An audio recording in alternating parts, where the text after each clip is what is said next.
Welcome, everyone, to Upstream on Unsafe Space. I'm your host, Carter Laren. It's good to not see everyone. Good to chat with you, I guess. I'm looking at a camera. As always, you can follow us on Twitter at UnsafeShow.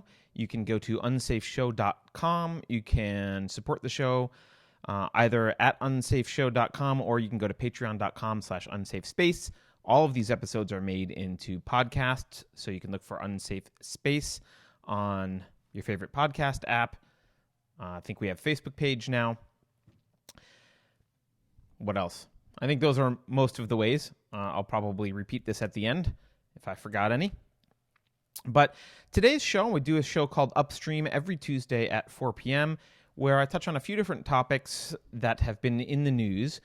The three I'm going to try and get to today, if I've got enough time, is the passing of George Bush, a comment that Michelle Obama made while on her book tour in Brooklyn, and a new Census Bureau, or a recent release of some census data from the 2014 Survey of Income and Program Participation. So, welcome everyone. Let me just tweet out here that I'm live in case anyone wants to jump in, and I will jump right into these topics. So, George H.W. Bush, George Herbert Walker Bush. I'm hesitant to even talk about this in the way I want to because there's that Latin phrase, I'm going to butcher it because I never took Latin, but de mortuis nil nisi bonum, something like that, which is basically don't speak anything bad of the dead. Don't speak ill of the dead, or speak nothing but good of the dead. And I'm not here to speak ill of George Herbert Walker Bush, but something has struck me as really odd, and it got me to thinking about how we treat our presidents, specifically, or even politicians that are powerful, specifically post-mortem. How do we treat them? And, it's of course sad that anyone dies, especially someone who did a lot for his country. And I think George H.W. Bush's heart was probably in the right place most of the time. I think he certainly did have a life of dedication to his country in many ways. But the cable news has been, and the Twitterverse and everywhere else, it seems like media is kind of nonstop talking about him in a way where they're almost like deifying George Bush. And it's everything from, stories about how he once changed his pants while he was like stupid stories that news anchors are relaying. Like, I remember the time that Barbara said, "George, you have the wrong pants." And so he went inside and changed his pants. And that's the kind of guy he was. I'm like, I don't know what that means.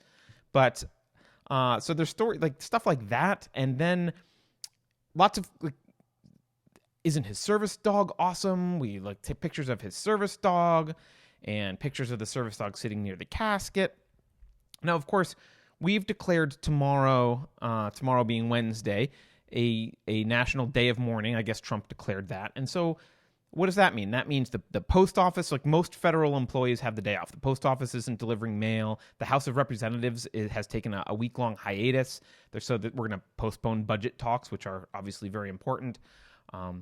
Justice Roberts closed the Supreme Court for Wednesday. Even the New York Stock Exchange and the NASDAQ will be closed on Wednesday. And, we saw some of this kind of deification when McCain died. Like, suddenly people who didn't like him would just, would get very incensed if people weren't, very, very, I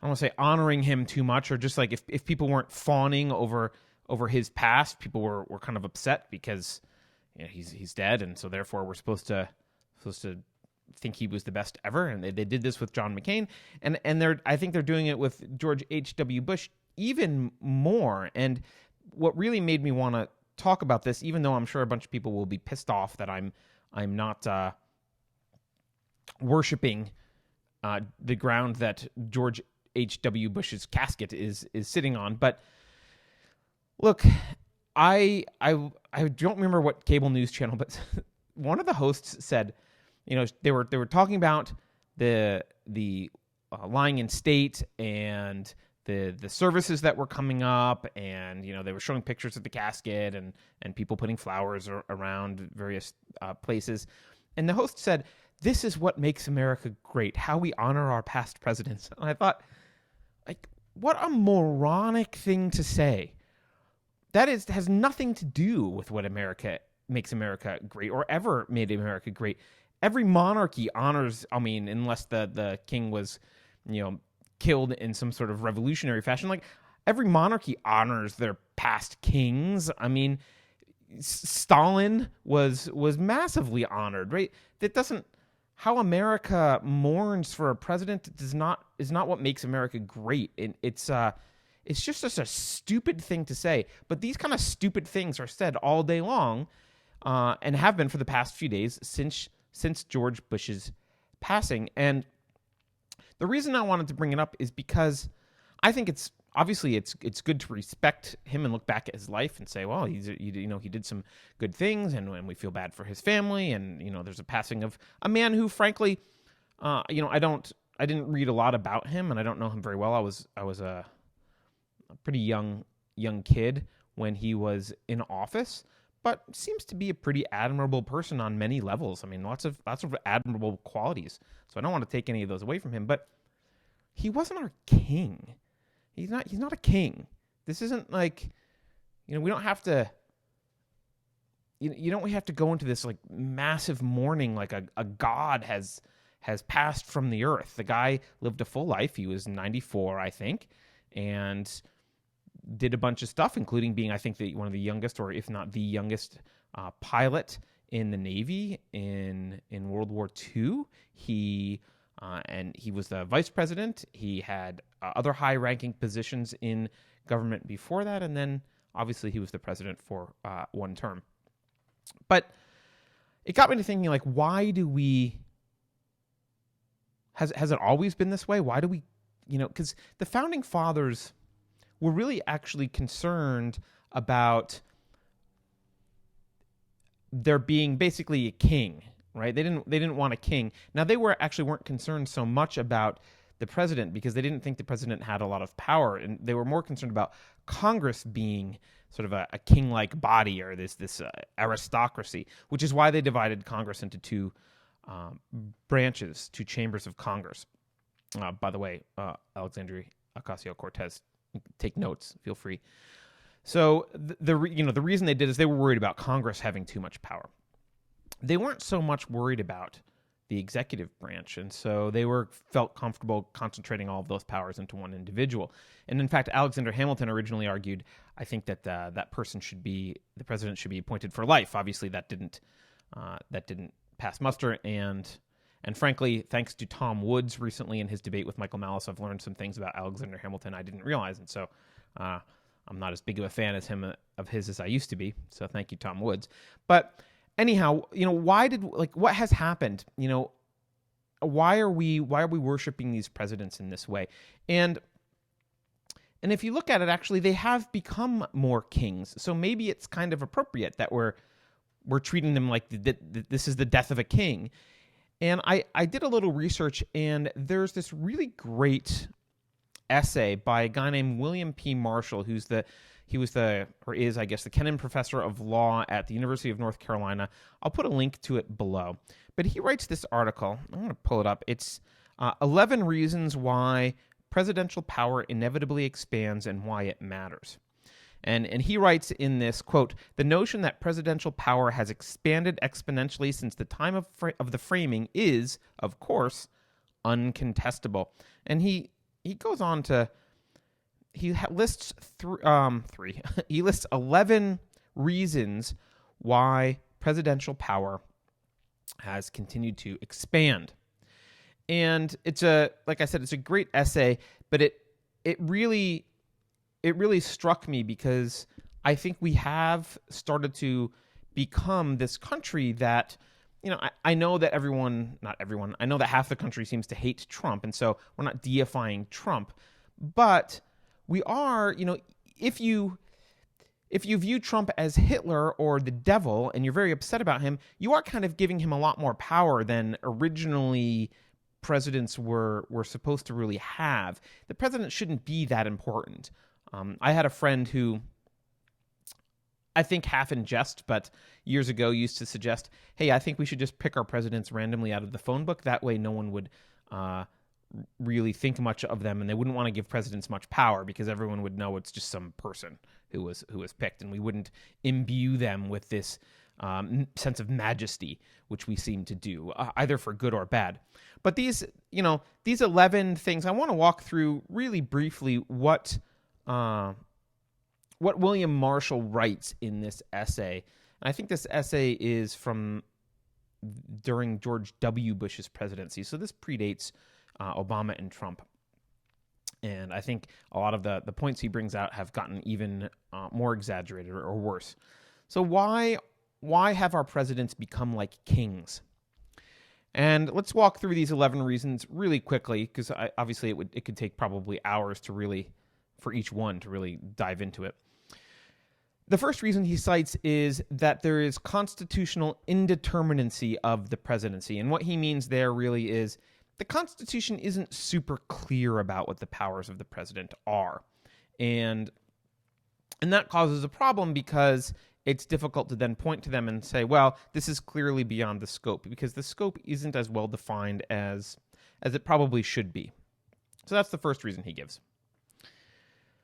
The second reason he gives is the precedential effects of the executive branch action. And what he means by that is, and this I think is, by the way, no different than any other branch of government, but you can see it here in the presidency. Basically, it means as presidents expand their power, let's say, a president does something. Actually, there's an example in history here of President Lincoln, who suspended habeas corpus. Right, he was the only president ever to suspend habeas corpus, but from then on, once that it's been done, it sets a precedence, and from then on, presidents can look back and say, well, Lincoln did it, therefore I have the power. Right? It gives it some kind of legitimacy. So every time a president does something that's an expansion of their power, every time they take an action, it never gets ratcheted back. It's a one-way ratchet of expansion of power. Right, and that's what he means there, and you can see that in how often people look at, well, can a president do this? And the answer is, well, so and so president did this in the past, therefore it's legitimate. Therefore, the president can do it because it's been done. Which obviously is not a valid, shouldn't be really a valid legal argument, but it's kind of like saying, well, he got away with it, so you got to play fair and let me get away with it. So that's the second reason that William Marshall lists. The third reason is the role of executive branch lawyering. And he's talking about the DOJ. And he's basically saying, look, presidents have this Department of Justice here, and it's supposed to kind of keep them in check and say, well, you can't do that, and this is the scope of your power. But the president appoints the head, the attorney general. The president appoints the attorney general. And there's kind of pressure within the Department of Justice because they do fall under the executive branch. There's kind of pressure for them to interpret what the president can do in a more expansive or a more liberal way. And I'm not using the term liberal in a political sense. So there's kind of pressure within the DOJ to do that because the DOJ is part of the executive branch. So it's kind of like self-policing. The fourth reason he cites is there's the growth of the executive branch. And really what he means there is like the number of agencies that have just grown and grown and grown over the years. All of that growth sits underneath the executive. It sits underneath the president. So whenever there's a new agency or a new regulatory body or you pass some regulations somewhere, that's an expansion really of the executive branch and that the bureaucracy that reports to the executive branch. And so that growth alone kind of gives the executive branch more, we'll say, king-like or royal power. The fifth point he brings up is the presidential control of that administrative bureaucracy. So not only is that bureaucracy growing, but over time, presidents have, instead of kind of being hands off with respect to how that administrative state functions, presidents have started to meddle more and more in their affairs and really pull some of that control up to the top, up to their level. The sixth reason that is stated here is presidential access to and control of information. And this is a great point, right? We live in an age, you've heard this over and over again, information is power. Well, the president really has access to more information than anyone else, right? You've got, the NSA and CIA and military and all of these bureaus and agencies and departments all reporting to the president. They don't report to Congress, and they don't report to the Supreme Court, and they don't report directly to people. We don't get to, they don't publish everything in the New York Times. So really the president is kind of this filter for all this information. And any information that we get about these things really comes from the president. And that control of information, where you can decide what to share and what not to share, gives the president extra power. The seventh reason here is the media and the presidency. He cites it that the media, the president has become this character that can really, and this, by the way, this is prior to Trump. This guy's writing this. The president has become capable of really commanding the media. He can get press conferences whenever he wants. The media will cover anything he says, and the media kind of treats him like a king. They follow him around. They if they like him, they're fawning over him. If they dislike him, they're constantly criticizing him. But regardless, he's always in the news cycle. He's always part of the news.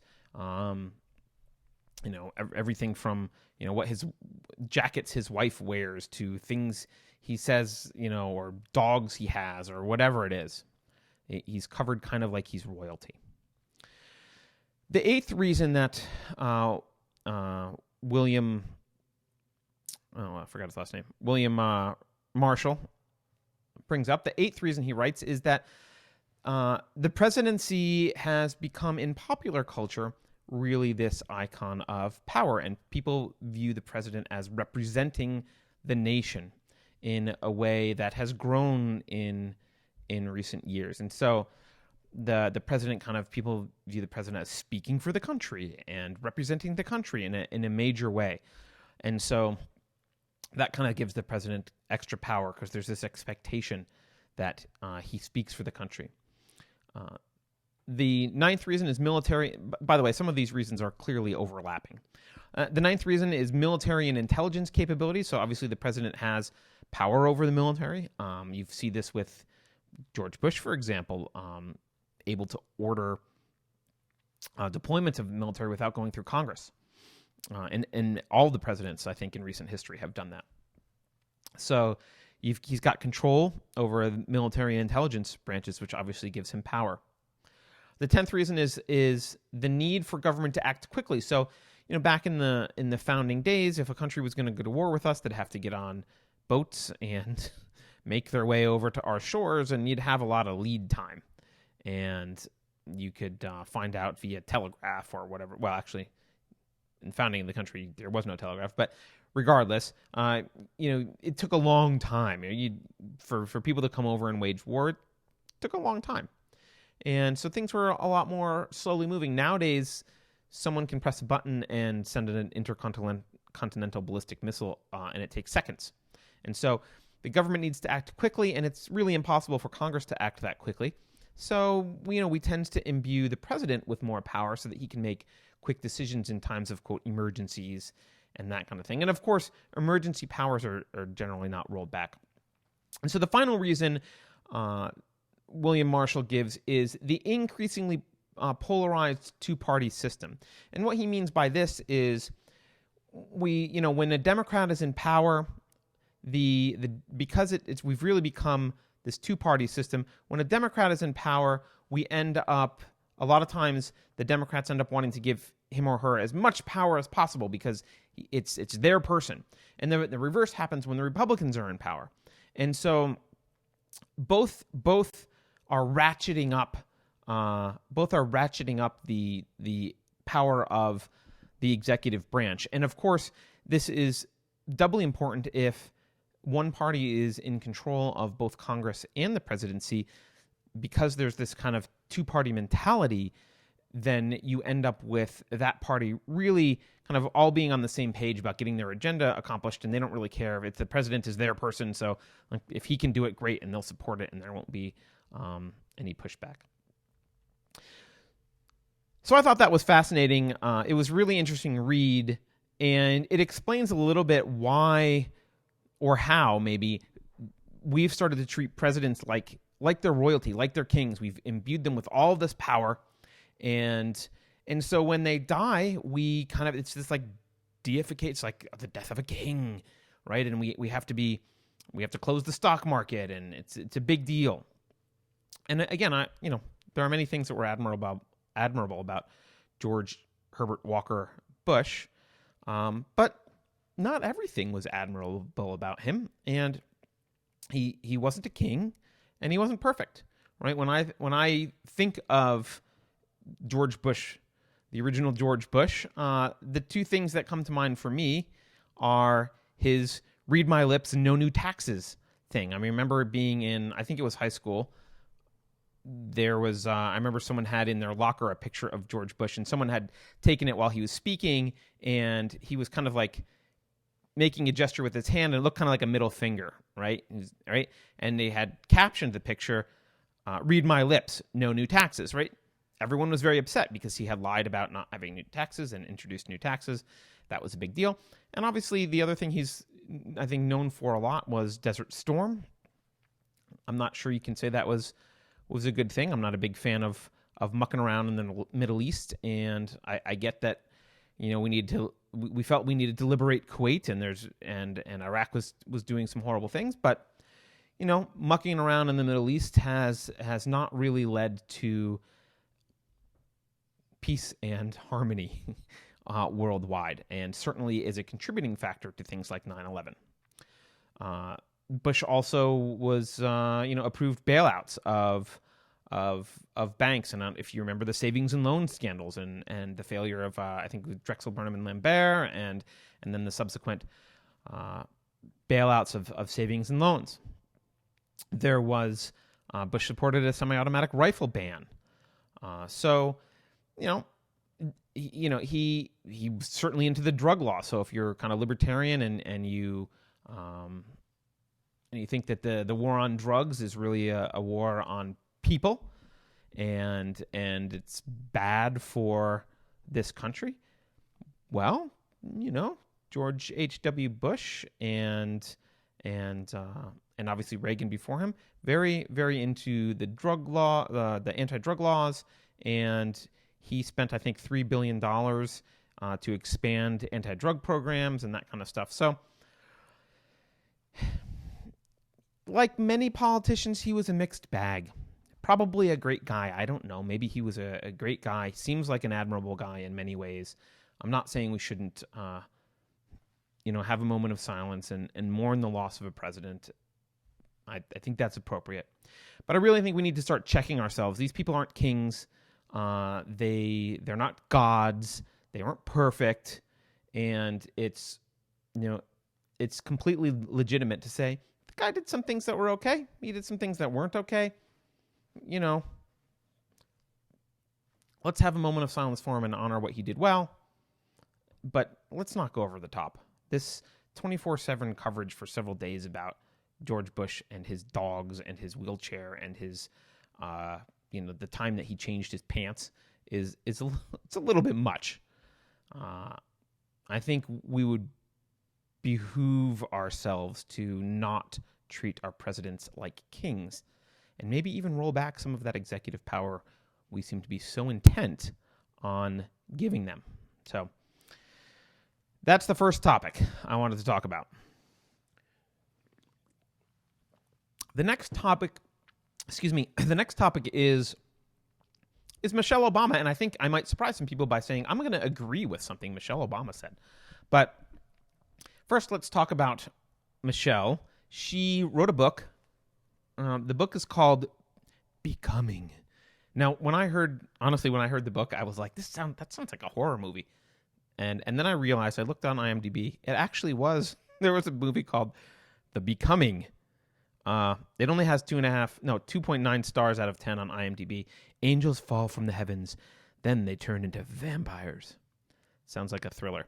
So anyway, she wrote a book called Becoming, although I imagine there aren't any vampires in it other than vampires known as politicians. But she was on a book tour promoting her book, and of course the media loves Michelle Obama, so everyone's covering it and they're very excited about this. And she was in Brooklyn, and she said this, quote, "That whole so you can have it all." Oh, by the way, let me give context. She's talking about women, and she's talking about messages that people give women, and she's gonna be mentioning the Sheryl Sandberg lean in idea, which I'll talk about in a minute. So anyway, she says, quote, "That whole so you can have it all. Nope, not at the same time. That's a lie. And it's not always enough to lean in because that shit doesn't work all the time." So of course the media is very excited that Michelle Obama swore. Whoop-de-doo. And everyone's focusing on this, I don't know, is it criticism or commentary on this lean-in concept popularized by Sheryl Sandberg. So Sheryl Sandberg is the Facebook COO. She wrote a book and I think now has a website about this concept of women leaning in, which is, her big, she believes in things like the wage gap and stuff that's just not true. But she does, she does cite real problems that working women have in the workplace, especially if they're trying to balance their life with being a mom. And so she talks about leaning in, and everyone's saying, "Oh, is Michelle criticizing Sheryl Sandberg's lean in?" I don't really care about that. I think people are ignoring the first part of this sentence, and it's something that I'm glad Michelle Obama is saying, and I wish that she would expand on this. I'm going to read that first part again. She says, "That whole so you can have it all? Nope, not at the same time. That's a lie." And what she's talking about here is we have been telling, I have a daughter, and we tell girls, and you see this all the time, we tell girls and young women that, and grown women, that you can have it all. And what they mean by that is you can be super successful in your career and a great mom to your kids all at the same time. Right? And this is kind of this feel-good thing to say. It's this, you never go bankrupt appealing to women's vanity, right? So this is this feel-good thing to say of like, you can do everything. You go, girl, right? You can do everything. And so it feels good.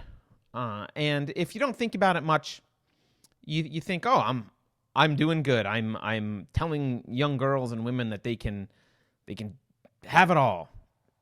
But the truth is, that's not true. That's a lie. It's disconnected from reality. And so therefore it's dangerous. Anything disconnected from reality like that is dangerous.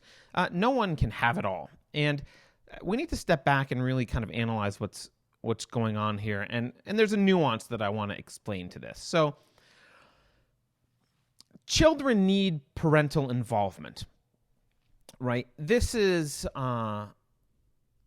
very important to their development. Things like, shipping your kid off to daycare. First of all, if you're going to have a kid, I don't understand why you're going to pay someone, ship it off to someone who gets paid minimum wage to watch 20 kids at a time. Like you're going to ship your kid off to have someone else, some minimum wage employee raise your child along with 19 other children. I don't. Why have a child? Just don't have a child if that's the kind of parent you're going to be. Children need parental involvement for bonding. And in fact, there have been studies that suggest that there's abandonment issues if you're in daycare for more than 10 hours a week. There are behavioral issues later in life, aggression and that kind of thing as you grow up. Daycare, there are some studies that say, well, your vocabulary is better if you're in daycare as opposed to maybe being at home with a mom who doesn't talk to you. I don't know. And I think there's some controversy there, but there's certainly a hesitancy to say to parents, hey, you know what? Daycare sucks. Right? Daycare sucks. It's not good. And children really do better if you've got a stay-at-home parent. Now, it doesn't have to be the mom, right? The dad can stay at home. So I'm not saying the woman has to be the one to stay at home with the kids, but someone should, preferably someone who is the parent or is the primary caregiver that can give them one-on-one attention and really help nurture and raise them. Now, for young children, it should be the mom because breastfeeding is important. I think there have been studies suggesting that lack of breastfeeding can decrease IQ by not a lot, point or two, right? But still, breastfeeding is important. It's also important for just biologically for health. You get a lot of good nutritional and long-term health benefits from breastfeeding. So breastfeeding is important, but other than breastfeeding, I don't know that it matters too much which parent stays home. But it's important to stay home, and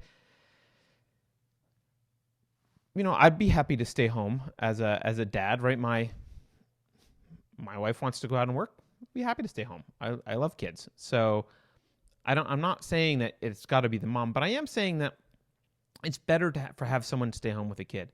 And this is the same, this idea that you can not do that. You can both go to work and both feel good about raising your children is a fallacy. You should not feel good about raising your children if you're both going to work. You're not doing the best job that you can.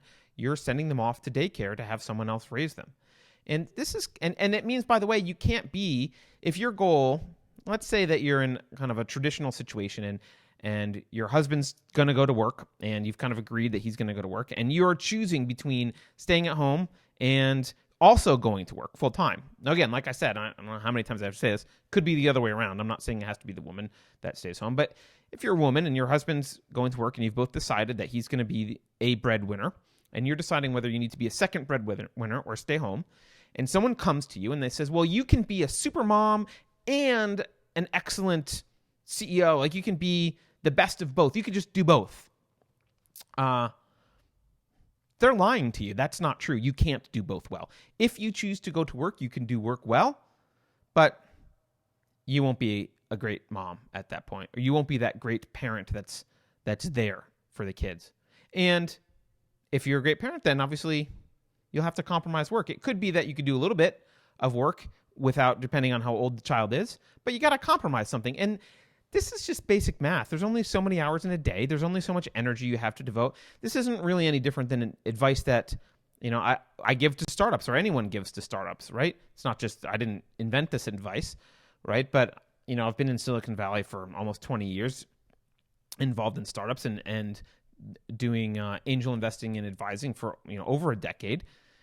Everyone says the same thing to startups. Do one thing and do it well, right? You don't spread your resources because you have finite resources and you really need to be focused. You need to focus on doing one thing well. And it doesn't matter what you're doing. If you're doing multiple things, you're not doing either one as well as you would be if you were doing just that thing. That's just a fact, right? That's just a fact. And so this idea that we tell women, well, you can, without the father staying home, you can go off and have this spectacular career and be the best at your career, and you'll also be the best mom, is just a lie. It's just a lie, and it sets women up for failure. And if you have children and you want to go have a career, you need to have a conversation with your partner about who is going to take care of the children, especially when they're young. Someone needs to be home taking care of the children, providing that parental bond, helping them develop and avoid behavioral problems. Throwing them in daycare does not make you supermom.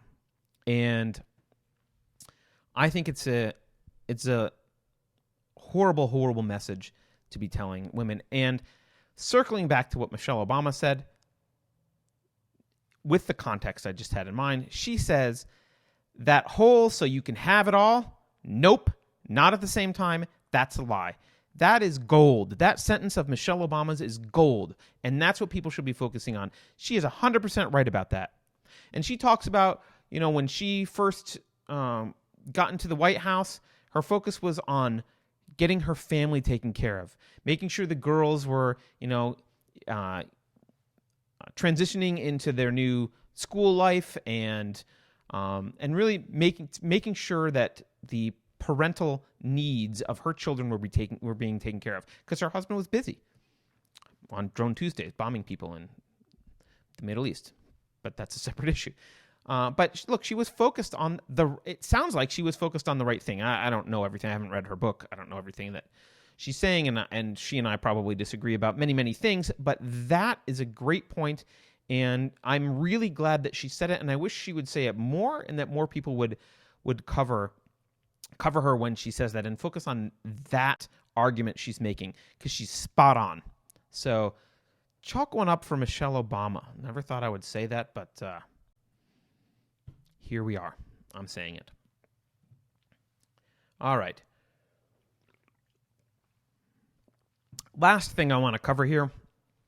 There was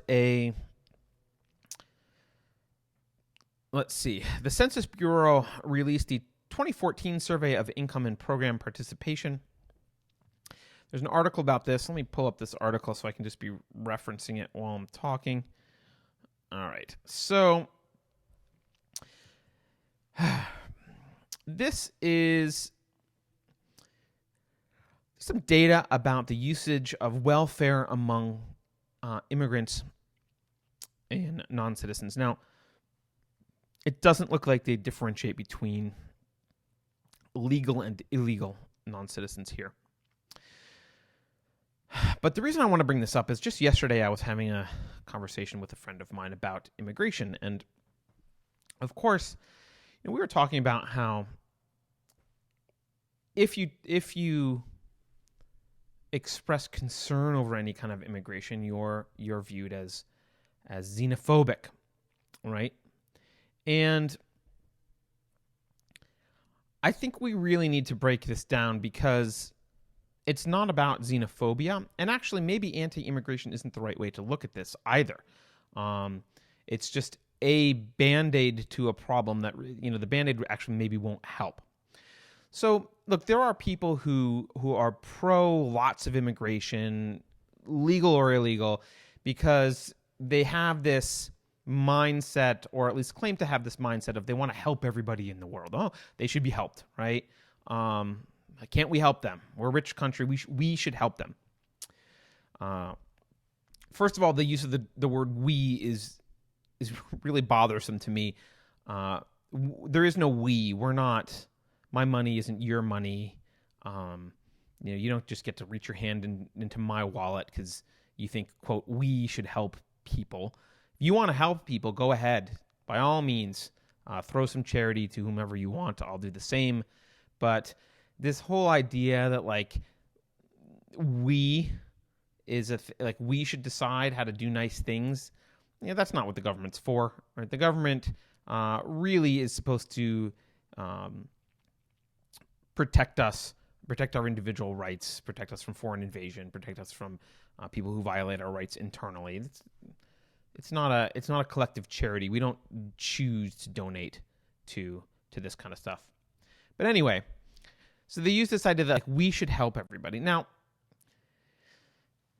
it's this form of fake generosity, right? Because they're not doing anything. It's like, go ahead. No one's stopping you from helping anyone. It's easy to say we should do it if you don't have to write any checks yourself, or at least your portion is very small, or you don't see it, or the government's just going to print money, and so it's going to, it'll affect a generation or two later.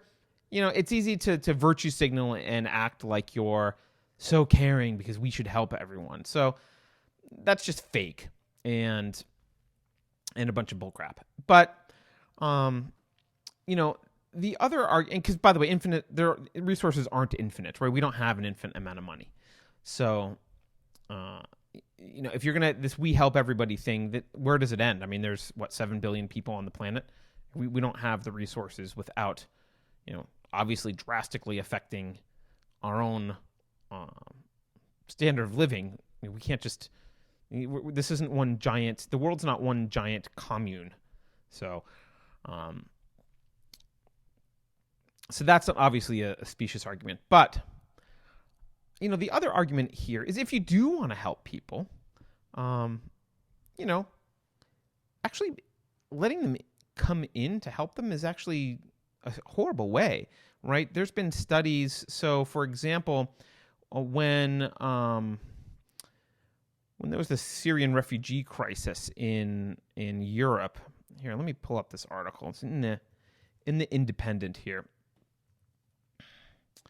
And as it turns out, the Syrian refugees, so if you're just looking at the refugees from in Jordan, right? So the refugees in Jordan, and they were coming to Germany, right?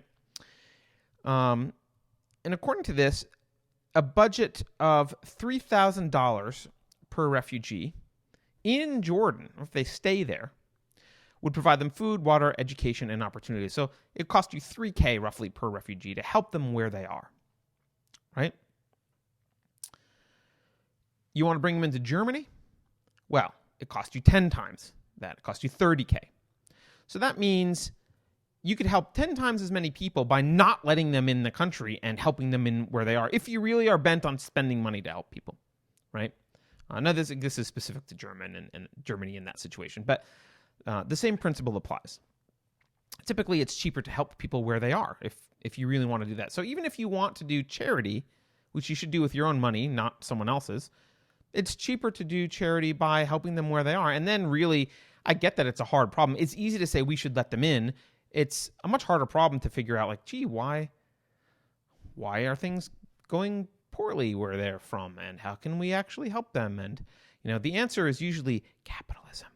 But no one wants to say that, right? So even if you're wanting to help them, you've got this, it's the worst way to do it, basically, or one of the worst ways to do it. You can help them a lot cheaper by letting them stay where they are and trying to help them in place. So there's that argument. But really, my friend, again, this stems from this conversation we're having, and really there's this idea that, like, we looked around at people that we know who are immigrants. My wife is an immigrant, right? And we looked around people who we know who are immigrants, and we said, well, gee, a lot of the people that we know, they are starting businesses, and they're very successful, or at least working towards success, and they're smart, and they're hardworking, and they are definitely contributing, right? They're not a net drain, and really people are a resource, right? And so we were kind of having this conversation, like, why are people viewed, on the one hand, it seems kind of xenophobic, right, to view people as this burden, because on the other hand, we're looking at people and they seem to be people are this resource, right? The great things have happened because immigrants have come into this country and had the freedom to found companies or build exciting things. And so people are also this resource. And the truth is that people are both. Some people are a resource. Some people aren't. Some people are burdensome. And this just in your life. I mean, you look around you, right? Some people in your lives are net gains, net positives, right? They contribute, they're productive. Some people are moochers. Okay.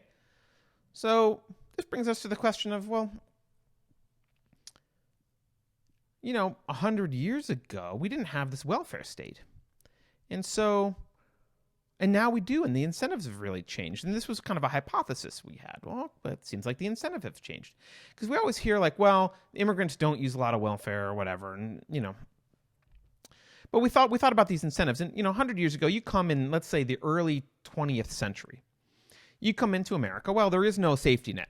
So, and you know that before you get on the ship, right? And of course, 100 years ago, you're not just taking a plane or walking across the border. Often you're taking a ship. I guess some people could walk across the border. But, 100 years ago, you're coming to America knowing there's no safety net. So you're uprooting your lives and the life of your family, and you're bringing them over to this place where there's no safety net, but you got some freedom and maybe some opportunity, more than you do where you are now. And that self-selects, that attracts a certain kind of person.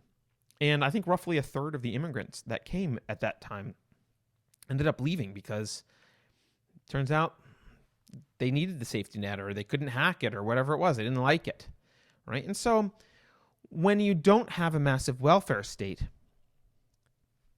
you tend to get pretty good immigrants. You get people who are coming in who really are contributing, right? Because there's no safety net. They contribute or they don't survive, right? So it's self-selecting. But what's changed? Well, certainly one thing that has changed is the massive welfare state. And now there are some numbers about how, there have been numbers before, but these are the most recent numbers most recent I've seen about how non-citizens consume welfare and welfare-like programs. And I'm going to go through the numbers, but important thing to keep in mind here is this is a shifting incentive. Once you have goodies that people can come for, and there is this massive safety net, if that safety net is better than their current conditions of wherever they are, suddenly people are coming for the safety net, not because they value freedom and want to be productive. And you can't blame them, of course, if you have a horrible life where you are and there's a safety net across the border, it's better for your kids. Like, of course you do, right? I'm not blaming the immigrants for wanting to do this, but we've shifted our incentives. And because we've shifted our incentives, this is why a lot of people are calling for border walls, and they're worried about immigration. And I know a lot of people on the left just dismiss this as, immigrants aren't a burden. So let's walk through some numbers. So, in fact, I think I have a couple figures. Let me just put up a figure here. All right, this is figure 1. So the summary of this article here, or this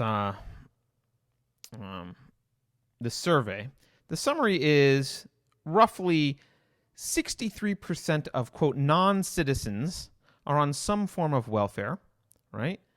As opposed to 35% of natives, the citizens.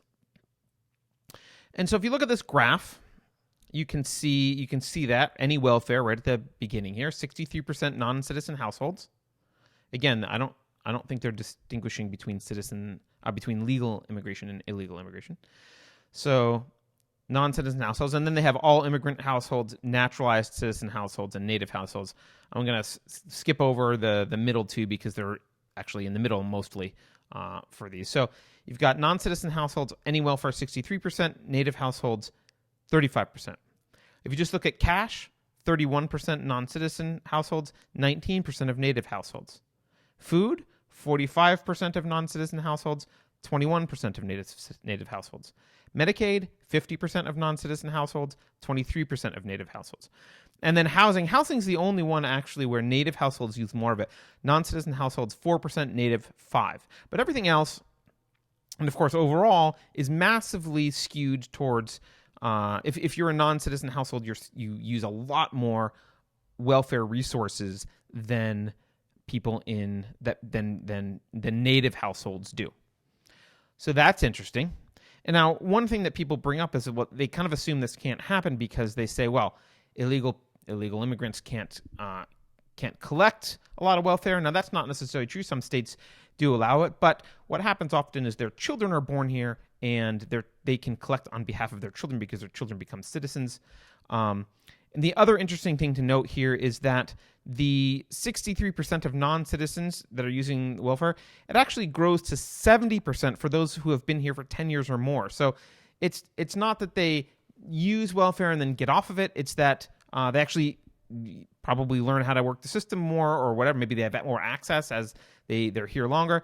And so they use it more. Now, I don't know what it looks like, generations later, but 10 years later, they use more. So these are just, this is an empirical reason why someone might say, gee, this doesn't look good, right? This doesn't look like a good way. Now, maybe there are a few very lucrative immigrants who more than make up for this with their productivity. I don't know, but certainly this should concern you. So let's look at figure 2. Figure 2 here. Now, there's a Washington Examiner article here I can link to in the show notes, but that has these figures. So figure 2, this is the share of immigrant households using at least one welfare program is higher than natives in every top immigrant receiving state. So these are the top immigrant receiving states: California, New York, Texas, and Florida. So where most immigrants go. And in all of these states, the non-citizen households use more than native households. For California, it's 72% of non-citizen households use at least one welfare program. Only 35% of native. So that's twice as many, over twice as many. In New York, it's not quite bad. It's 53% of non-citizen households and 38% of native. Still a big gap. In Texas, it's almost twice as many. Again, 69% of non-citizen households and 35% of native households. And in Florida, it's a little more similar to New York. It's 56% of non-citizen households and 35% of native households. So again, there is a disparity here. There's a disparity between how native households use welfare and welfare-like programs and how immigrant households use these programs. And so if there are people saying, hey, I'm kind of concerned about immigration, I think you should be asking why. And of course, if they're worried about it, and if they want to screen in terms of race or ethnicity, okay, then you can call them xenophobic or something like that. But really, I think what it comes down to for a lot of people is they want more producers. I think we'd all love to have more people who produce and are net gains coming into the U.S. Of course, right? But we don't want more moochers, right? And there are definitely moochers. There's a lot of moochers in the U.S. already. A lot of native household moochers, too, and it's not just immigrants. We don't want more moochers. We don't want to make that problem worse. We want fewer moochers and more producers. Now, it's not really easy to screen for that. It's very difficult, right? You can't sit down with someone and kind of determine whether you think they will use too much welfare or invent an iPhone or whatever it is. It's hard to make that determination. That's not something you can do. But what you can do is ask yourself, what kind of incentives do we want for people to come to this country? Because you can let people self-select. And the best way to have people self-select is just to not have the safety nets. If you had no big welfare state, and by the way, I'm not for corporate welfare either, so yeah, I'm absolutely get rid of that too. But if you dismantle the welfare state and you get rid of all these programs, and maybe you let states kind of do it, and they can, if states had more autonomy and independence as was originally envisioned, maybe once some states can fail and some states can succeed, and that's fine. But if you dismantle this welfare state, you end up changing the mindset of the people that are coming in. I don't know if you'll change the race or ethnicity. That doesn't matter, right? What matters is you'll change the mindset of people that are coming in. The people that are just looking for handouts aren't going to bother making the trek to the U.S. and trying to get in. The people that really are kind of rugged individualists and really just want that freedom, and they want to be able to go make it on their own, sink or swim. Those are the kind of people you'll end up getting. And to me, that's really that's one of the things that makes America great in the first place. It's that freedom mindset, the individualist mindset. It's the mindset that I'll be in charge of my own life, just leave me alone, right? Give me the freedom to build my own destiny. And you want more of those people, no matter what ethnicity or race or origin or what, it doesn't matter. You want more people with that mindset, because those people are a net positive for all of us. But you don't want more people coming in who only want to, bleed you dry. You don't want more vampires coming in. And there are plenty of vampires now. And again, I'm not just talking about immigrants. There's plenty of native-born vampires who are just mooching off the system. And so that's what the immigration issue is about, I think, for a lot of people. The other thing, which I didn't touch on, but I've talked about in the past, is, you do have this issue where a lot of people are coming in and they're voting for more socialism, right? Because maybe they come from a socialist place and they vote for more socialism. So if you want small government, that's a problem. But I don't know that we can tease that out necessarily from whether they're coming in to be moochers or producers, right? Because if we only had producer mindset people, maybe they wouldn't be voting for more socialism, right? Maybe that's because we have these safety nets, so we're attracting people who like this idea of socialism, of this kind of world communism, right? This kind of giant commune where government takes care of everyone and they can loot your stuff. So that's it. Those are the 3 things I wanted to talk about today. Thanks for watching and or listening. As always, you can see us. I'll be on Deprogrammed with Carrie Smith here on Unsafe Space this Thursday at 11 a.m. I don't remember what we're talking about this Thursday, but this Thursday at 11 Pacific, Carrie and I do a show called Deprogrammed where we talk about basically social justice culture and its origins and impact on current events. So you can see us this Thursday at 11. That'll be a live show. As always, you can follow us on Twitter at Unsafe Show. You can go to unsafeshow.com to support the show. You can we have a Facebook page, Unsafe Space. Just look for it. You can go to patreon.com/unsafespace. And of course, if you're here on YouTube, please subscribe to the channel. It means a lot to us. And subscribe to the podcast if you like listening to podcasts. Just look us up, Unsafe Space. So thank you again, everyone. Really appreciate talking to everyone here. And as always, if you have things you want Carrie and I to talk about, or you want me to talk about, or people you want us to interview, just hit us up either on Twitter or YouTube or at unsafeshow.com, and we'll try and do that. So thanks again. Take care.